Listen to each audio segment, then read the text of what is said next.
Don't mind the guys playing horseshoes over there. But today what we're going to do is we're going to do a bumper swap on this Accord. But what we're going to do is we're going to use, this is Impact Motorsports bone stock mini rules. Which means this factory bumper has to come off.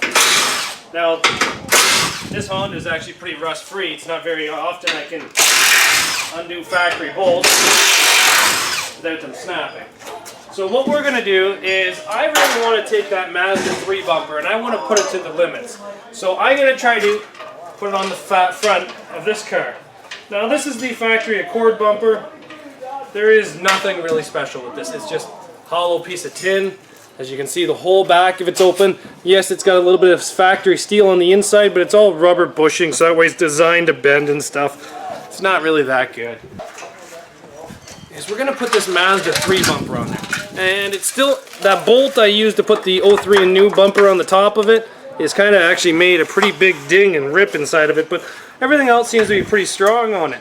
But I really want to see how this bumper is going to do. It's a kind of a full back bumper compared to the other one. We still have to clean up the mounting surfaces because I just used a torch to cut off the Mazda. But it fits into his rules. And all we're going to do is we're just going to cut it to fit and then weld it on. Basically, that's it. So let's get cutting this frame. And then we're going to clean up the back of this with a mini grinder. And then we're just going to weld it on. So let's get going.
First step before you weld to the car is always disconnect your positive or your negative, your call.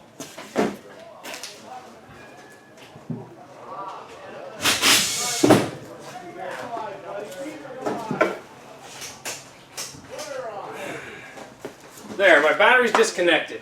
Now I've ground the back of this bumper clean of all the other previous welds that I've had done to it. And then I also cut the frame.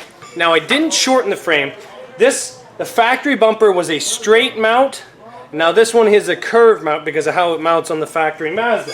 So now, as we've trimmed the frame back on that small angle, I think it's like a 15-degree angle, now this bumper fits on there perfectly. So I'm going to mount it flush with the top of the frame because I'm allowed to put a plate across the top of the frame to the bumper to help hold it on. So I might as well make that plate as effective as possible. So now we basically have it so the top of the frame's ground. We're just going to weld the bumper on all the way around, and then we're going to add our plate after. So let's get this bumper welded onto the car.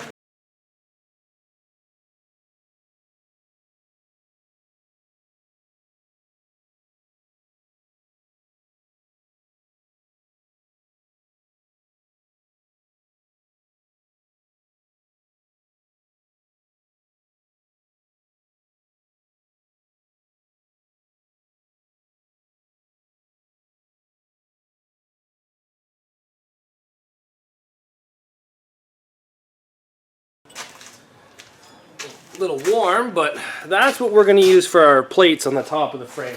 So all we're going to do is set them down and weld them down, and then basically use a hammer to get them to form with the curvatures of the bumper, and that's about it, and this bumper will be done. So let me get this done and then I'll show you guys.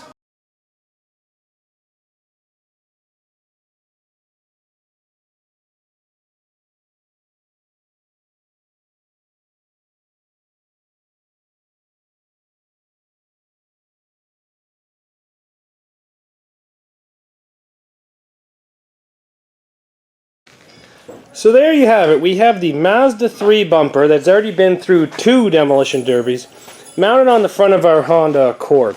Now, I think this bumper is going to be better than factory, but I don't think this is the best bumper in the world. I was overly impressed with this on the front of the Mazda, but I really want to see how it will do on a different car. If these bumpers start doing this... Oh, I just stepped on the fuse panel. I can still read it, that's fine.